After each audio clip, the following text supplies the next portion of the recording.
Hi everyone, it's Tuesday morning. Raw was last night, so let's talk about what happened over on Netflix. I'll start this off by my one complaint I keep having every single week. Y'all know, sorry, I'm broken record, but I'm old and I would really love to know like when this show is going to finish every week because I get tired and I would like to know like, oh, I only have 20 more minutes, I need to go Betty bye, or oh, there's only 20 more minutes, what are they going to do? Like, I would just like that. With that said, don't know if I'll ever get that, but we did have a good show last night.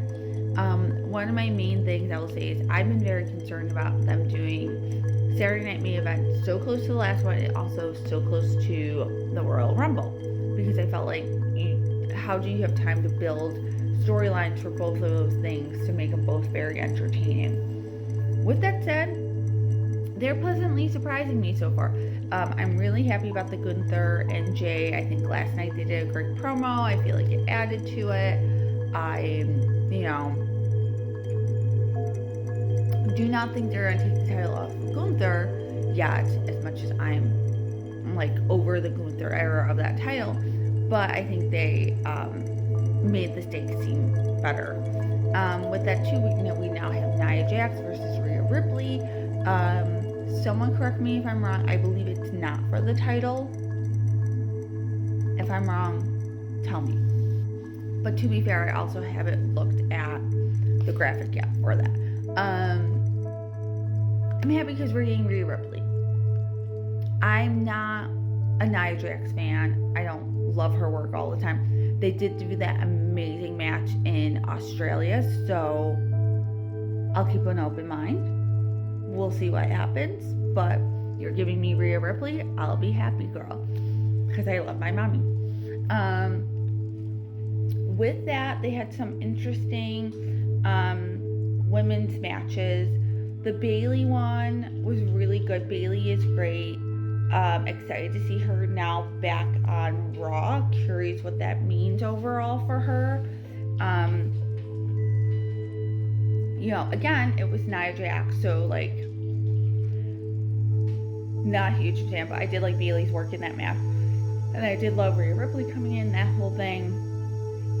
Just kind of like happy about all. I find it very interesting though, because you have Rhea and Bayley last week were friendly, but now they're on the same show. So what does that mean overall for like the female babyface like energy? Because mommy's on top.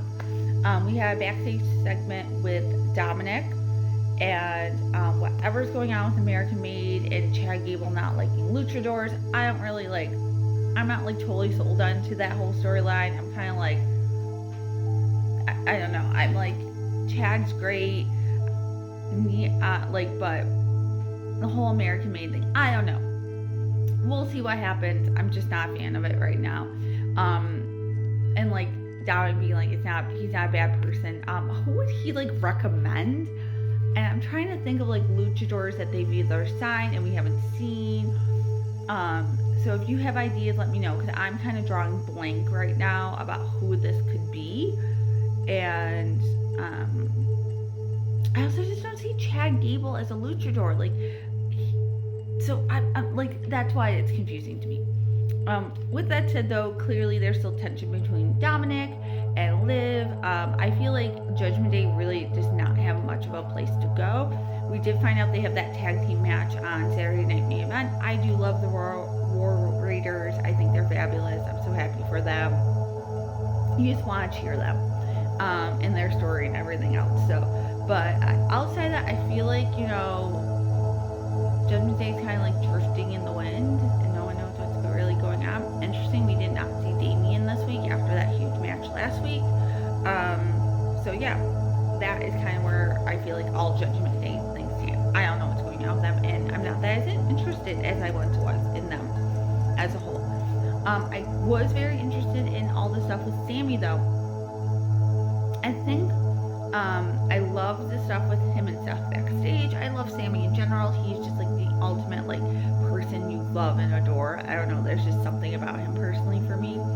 With that said though, I thought the stuff with him and Kevin Owens in the ring was interesting. But I think, people have kept saying that Kevin has a point. Kevin's actually right with everything he says. And, like, you can argue that to a point. Absolutely. I feel like last night was when he kind of went off the rails with it. And I don't know if he truly believed what he was saying, which was also the issue, because I don't think that promo came across as believable as the ones with Cody. But I don't buy that he's mad at Cody, but he's not mad at Seth. I mean, to Sammy. Like, he should be as mad, if not more mad at Sammy, who was his best friend, who he won tag team gold with, who he brought out of the bloodline for him to go back. Like, I just feel like that part is very unbelievable to me, and I think it shows that Kevin's just a hypocrite. My opinion, I don't think that promo did him any service of being like the heel that is believable, and you're kind of like, you're kind of white, but you're kind of not going about it the right way type of feel. Because I still just I didn't buy his logic about why he's not as mad at Sammy. Quite honestly. With that though, the other women's match on the card, which is a tag team match, was good. I mean, like, I think, again, like, you just see how good they all are in the ring. Like, Io Sky is amazing. Even my husband commented how good she was. I love Zoe Stark and Shayna Blazer.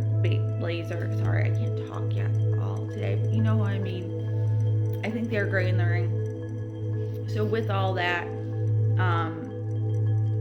it was a good match, but I don't know where that all is going yet. Speaking of women, just back to Bayley for 1 second with the, I didn't talk about the Roxy Perez thing. It was cool. I feel like they're really using Bayley to elevate her. I definitely think she's going to be in the Rumble. I think they're setting up them having a big thing in the Rumble. Bayley has finally said she's going to be in the Rumble, so we're picking up that a little bit in the women's, because we really didn't have that many women saying they were declaring for the Rumble yet. Alright, last two things to talk about. CM Punk promo, and also the main event, Drew McIntyre versus Seth Rollins. So, CM Punk promo, it was unbelievable. I mean, like, even my husband was watching that promo going like, is he reading from a teleprompter? Because this is so good. He's like on it. And his intensity, everything about it was so great. And just like that reminder of like the level of promo you need to be at to be a top dog in WWE. And how important that part of it is to being able to tell a really, really good long story. Interesting, my husband also said that he really much likes Seth Rollins' promos a lot, and he likes Drew McIntyre's promos a lot. Drew is amazing too, I will say that. But I think it was interesting when I said like CM Punk's the best of the best. My husband was like, well, I really like, and again, an outsider who isn't as into wrestling, he's like, I really like Seth's promos, and I really, really like Drew McIntyre's promos and Cody's promos. So I think, again, right, that upper level of star for the WWE has a great promo. I love the line about Hulk Hogan and his little thing. Like, he just has these great, like, little zingers. The same thing last week about, like, when Seth's coming out, and he's like, why can't it be Rhea Ripley for once interrupting me? I love all that. And I love him and, like, Rhea being, like, a little buddy, personally. I think it's cute. All right, main event, great match. I mean, like, you put those two together, and it's not gonna be a bad match. I was surprised Drew did not win, because what I honestly thought is happening right now is that they're trying to turn Seth heel into like this slow, like methodical him getting madder, crazier. And they dropped some hints during commentary about like being an assassin and like that's underneath him, all this stuff. Interesting with the Sammy angle at the end. Not totally sure what that means. Not sure where they're going with that. Again, maybe it is like Seth being like, no one, even the people I think I can trust, I can't trust. But yeah, great match, great angle at the end. Curious where that angle is going, and I was very, very tired at that point, so I was happy the show was over. Those are my thoughts on Raw. What are your thoughts? Let's talk in the comments, and I'll talk to you soon.